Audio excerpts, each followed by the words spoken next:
त्र्यंबकं यजामहे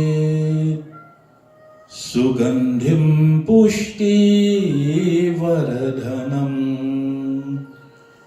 उर्वारुकमिव वन्दनान्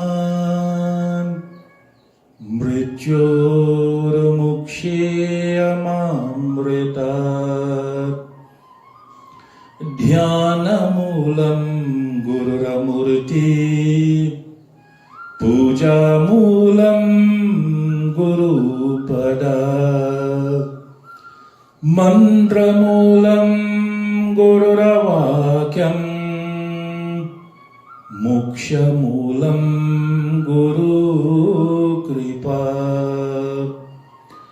गजाननं भूतगणादिसेवितं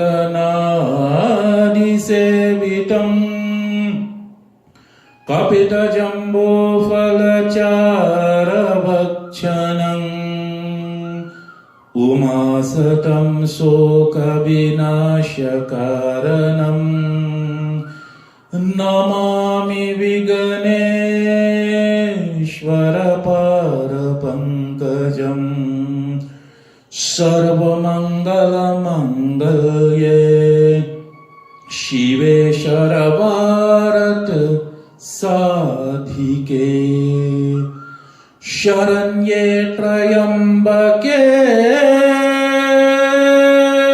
गौरी नारायणी नमोस्तुते। बोलो शंकर भगवान की जय। Tonight, friends, I want to pay special respect to all the gurus of the world. To my guru, wherever his Jivatma is, every time I do anything good, hopefully I can, his Jivatma will be blessed. Because of his inspiration, I am who I am.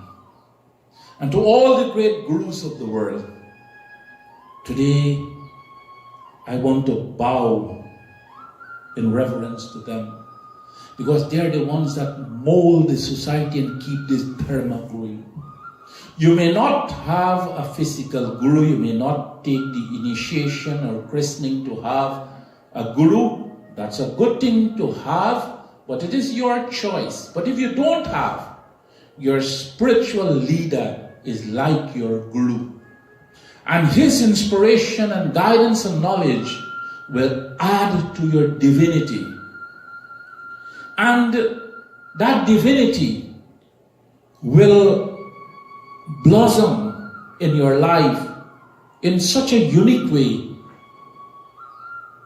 that the fragrance of those blossoms in your life will go with you everywhere you go. And you'll be like a light in any society. You will lighten up the room where you go. You will have an energy, you will have a special bliss with you, that wherever you go, you will be there to create a difference in a positive way. Our dharma has two great gurus amongst the many. One is Brihaspati Maharaj, the guru of the devatas, and the other one was Shukra Maharaj, the guru of the Danav, the Rakshas. Both of these two gurus are represented in the Navagraha. One is Guru Brihaspati Maharaj and the other one is Shukra Maharaj. Their names are referred in the Navagraha.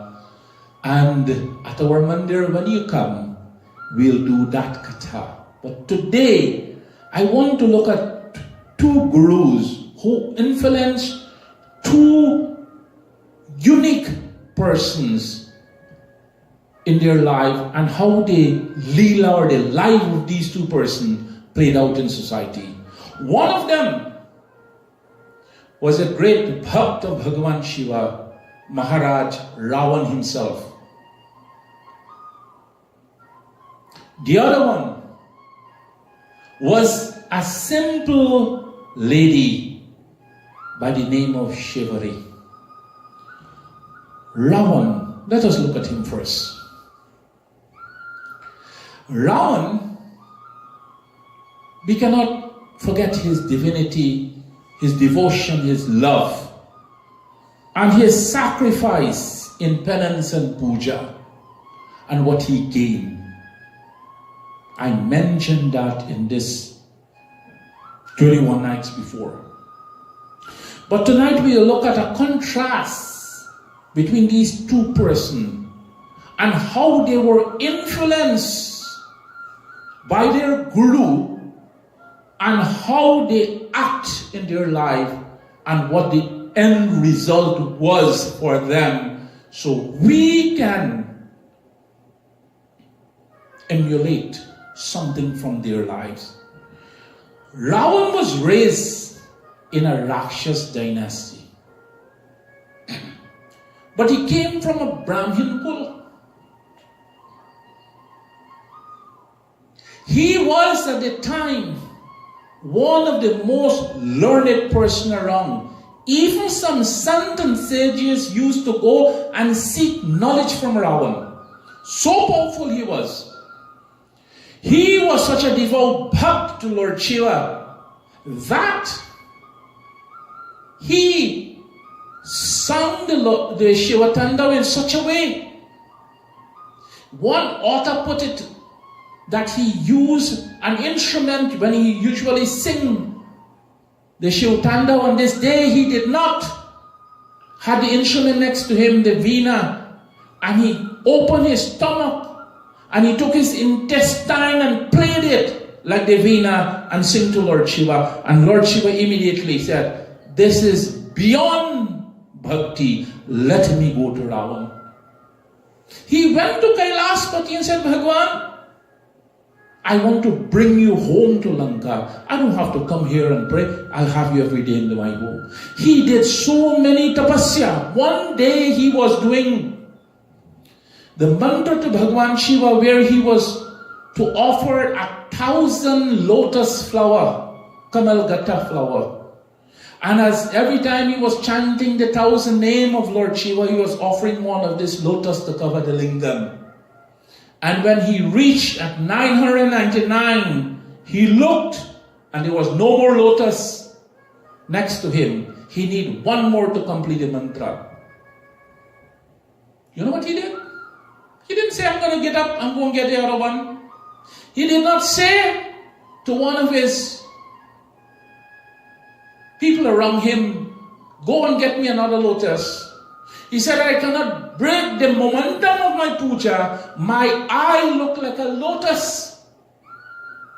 The brows of this pupil of the eye is like the petals of a lotus. I'm going to take one of my eyes and put it to make the 1,000 lotus." And the moment he put his hand to take one of his eyes out, someone held his hand. When he looked, it was Bhagwan Shiva. "Ravan, please, you don't have to do that." With all this power, all these blessings, he was called a Rakshas still. And to this day, no one, at least I don't know, anyone named their child after him Ravan. Even though he had all these qualities, no one. We are tends to name our child or children after famous people. And that's a good thing. But my recollection can't take me anywhere. Someone named their child after Ravan. He had all this knowledge, all these possessions. He was a king. Sone ke Lanka, his city was made out of gold. Yet for all people call him Rakshas. Why? You see, Dharma is not what you know. Dharma is what you live with. You can know all the scripture. You can know everything. But if you live like a Rakshas, you are a Rakshas. That's why he was called a Rakshas. It's not what you know, it's what you live with. A lot of people know a lot of good things, but they do not live with any of those good things. They live with a Rakshasi tendency. So what you live with, that's what matters, not what you know. That is one aspect of the devotion I'm talking about today. The other aspect of the devotion is Shivratri from Ramayana.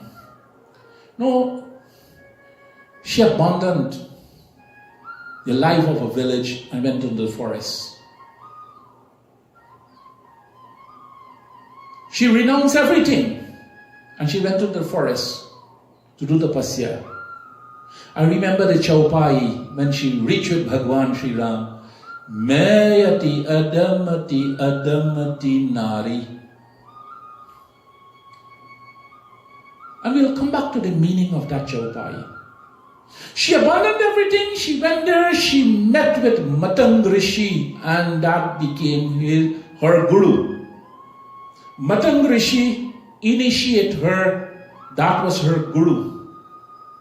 And she was dutiful to his guru.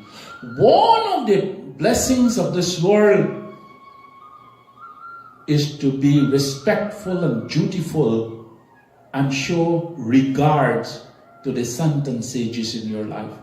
That is why people bow in reverence to the guru, their pandits. Why? Because it's a mark of respect. And at the same time, the pandit and the guru must live up to the expectation so that they will be worthy of that respect. It goes both ways. So she met with Matang Rishi, her guru, and her guru was so pleased with her that the guru knew that he will lose his life one day and he will not see the Lord in person. So what the guru did, the guru said to Shivratri that look, I may not be around here, but one day the Lord will come to your home. And she had this little hut that she was living in, and she was planting beautiful flowers and fruits and everything around. And she had that belief. You see, belief is an important thing. We can't pray to God and say, wonder if He's going to bless me, wonder if this puja will become successful, wonder if going to Mandir meeting. The moment you start wonder, we will end up wondering all the time.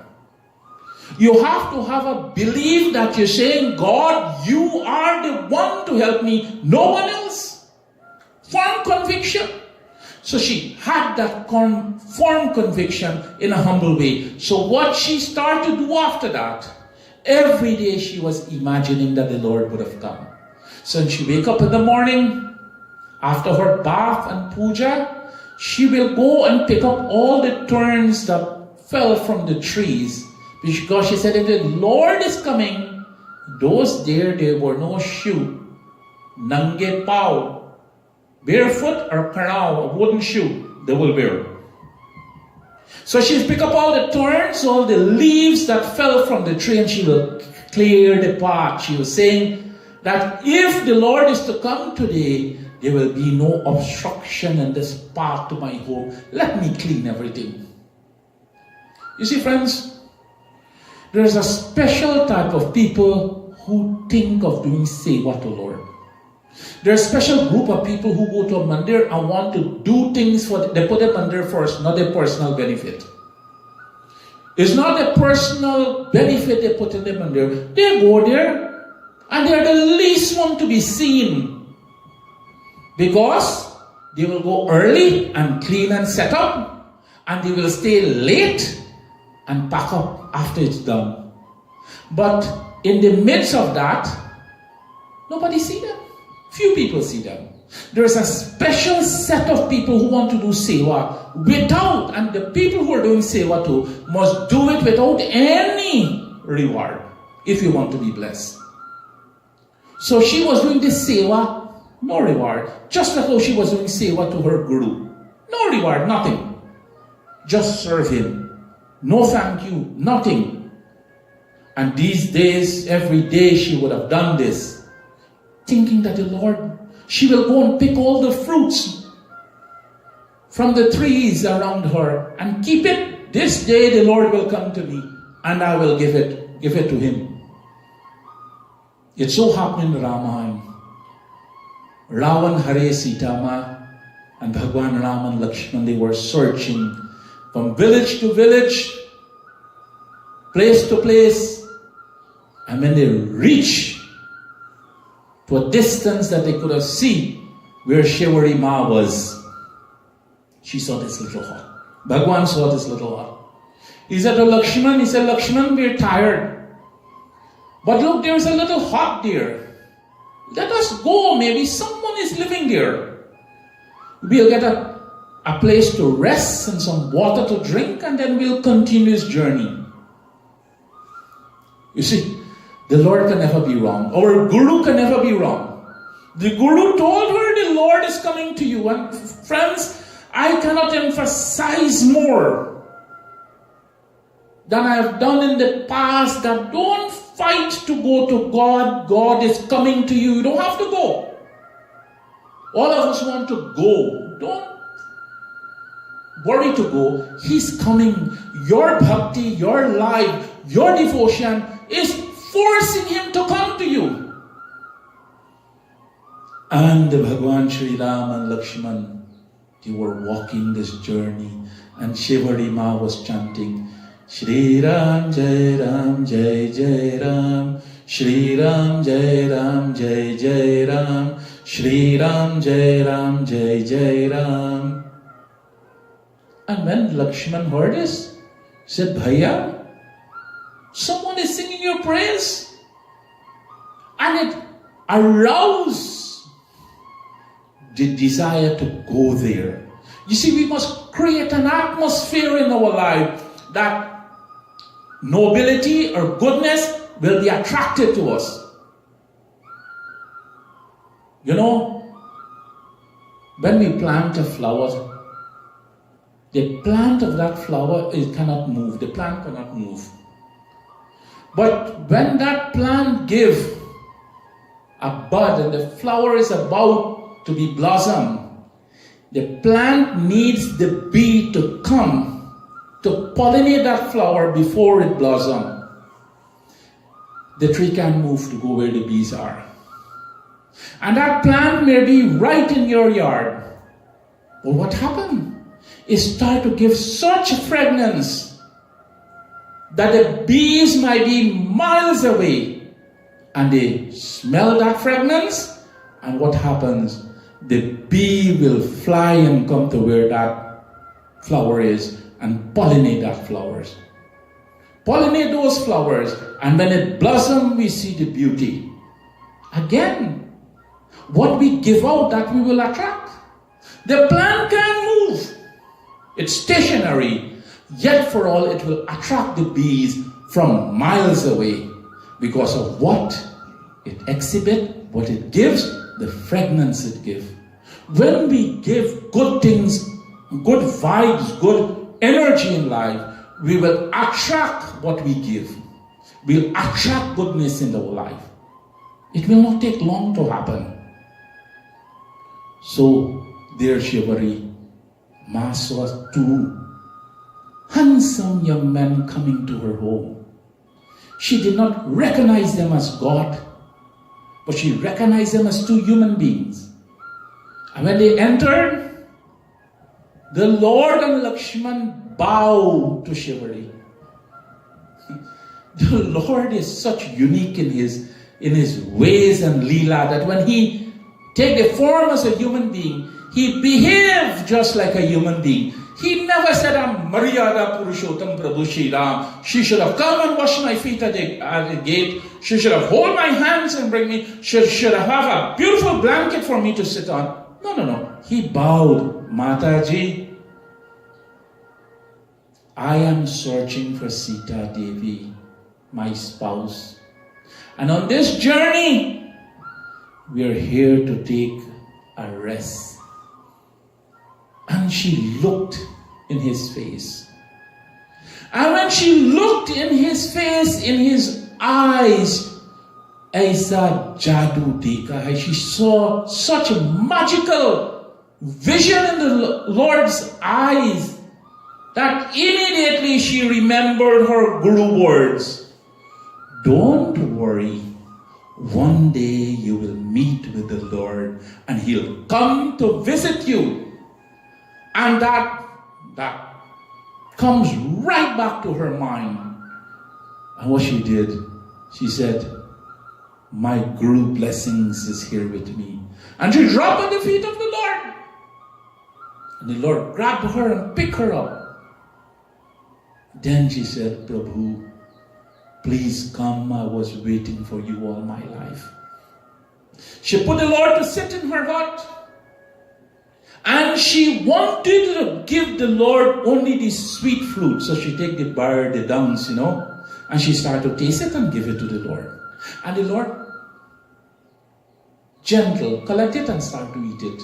And Lakshman was looking at this Leela between the Lord and Shivarima, and he was thinking, Antariyami, oh, you are the Supreme Personality of Godhead. Why is it he is eating the juta that she's biting it first and give it to him? And the Lord looked at, he know his mind, he looked at Lakshman and he smiled. And Lakshman got the message, it is not the physical fruit I'm eating the devotion and love of Shivari. And then what she said, Prabhu, mayati adamati nari. He said, I am the lowest of the low. This woman, this lady. She didn't say, you see, the way we talk, the way we think, tells us what knowledge we have. And sometimes, all you have to do, I remember my grandfather, he said when you meet somebody, just listen to them good for about 5 minutes. I said, within that 5 minutes, you will don't know who they are. You see, Shivarima did not say that, look, I prayed for you. You're here now with me. I want this, I want that, I am this, I'm the greatest doctor. No. Mayati Adamati Nari. He said, Bhagwan, out of the lowest person in this world, I am lower than them. And all that I'm seeking is your grace, O Lord. Whereas Ravan said to Bhagwan Shiva, there is no greater devotee than I am. Shivarima was saying, I'm the lowest of the low. That is how you know devotee. That's how you know devotee who is humble and kind.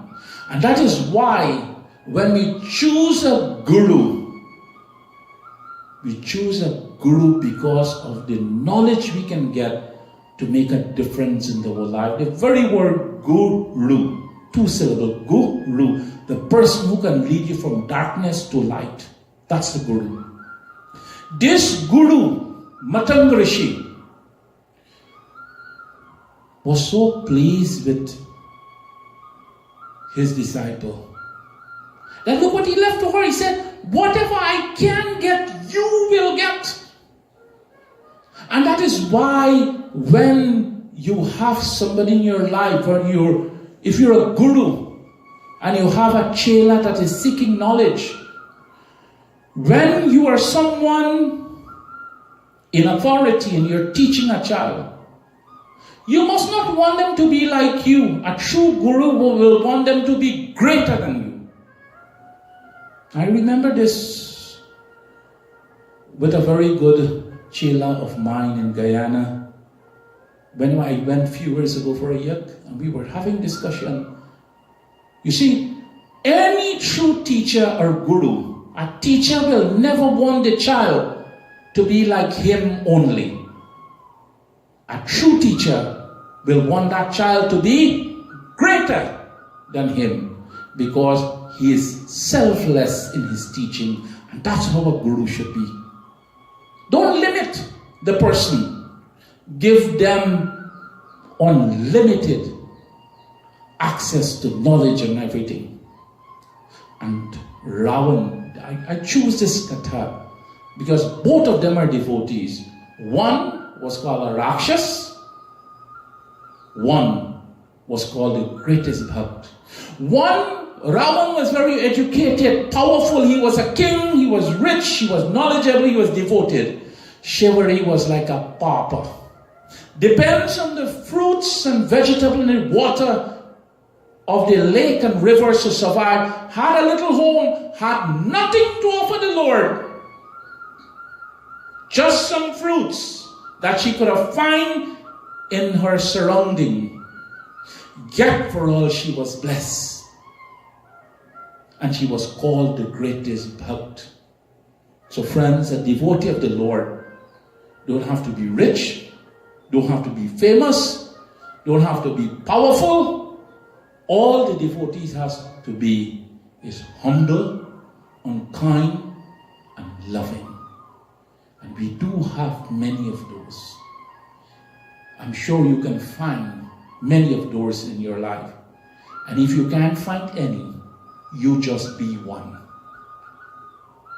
If you can't find anybody that is humble and kind and noble in your life, then you just be one who is humble, kind, and noble in life. At the end of the day, we will take nothing with us. We will be remembered by the life we have touched, the people we have influenced, the people we have helped, the dharma we have protected, the dharma we have served, the dharma we stood up for when everybody against you. And friends, you have to understand one thing. When you choose to do good, you will not get too much friends. You choose to do bad, you'll see how much friends you get, but they will be short-lived. They will only want to be entertained by your stupidity. The moment they cannot, you'll be left alone. But if you have few friends who are honest and dedicated, they will like you for who you are. In this world, it's better to have one or few friends that is dedicated and honest than to have a bunch that will only want to be entertained by you. You make the choice. My grandfather used to tell me, people will encourage you to do wrong thing, and he was very unique in teaching things. He used to tell us young boys there when we go to the home, all my friends and neighbors. He said, if somebody want to teach you bad, like teach you to smoke, he said the first few cigarettes they're going to give you, they're going to encourage you to give you for free. But when you become addicted to it, you got to buy it yourself, they won't give you anymore. Then you become addicted to it. So he said, never take anything that's going to lead you to bad. Always think before somebody encourage you. You see, when somebody encourages you to do something, when you follow their advice, they go on home, they're okay. But when you follow the advice, whatever happens, you have to deal with it, not them. You can't blame them because you did it. So that is why we pray to the Lord to give us the knowledge to make the right choices in life. And even though when we make the wrong choices in life, it must be a great lesson learned. And remember, you don't have to be powerful, rich, and famous to be good and kind. You have to be simple human being. May Bhagwan Shiva choices blessings be with all of you, blessed soul, today. The journey of life continues. Let us add joy to the journey. Let us add peace, humility, and love in our lives, and we'll see the difference life will bring to us. Tonight, I pray that Bhagwan's blessings be with all of you. Please look at our screen for all the information about the Lingam and our puja. Every Monday night, Shiv Puja, 7 to 8:30, 2370 Midland Avenue in Scarborough. Last Friday of every month, Durga Ma Puja, and we do every Parv. We do a Ganga Puja once every year, and for this year, 2023, we have a date of July 23rd, Morningside Park by the Creek. More information will follow as we get closer to that date. May Bhagwan Shiva richly bless you. Thanks to all the children and members of Shiva Mandir for supporting these 21 nights with their performances, singing and dancing. These are the kids who keep the Mandir going every time we have programs. To all the members of Shiva Mandir who join as a team to realize our goal, I want to say to all of you, I'm indeed blessed and honored to have such great people in this team that is dedicated, loving, kind, and humble. Bhagwan Shiva blessings. Shankar Bhagwan ki jai.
जी की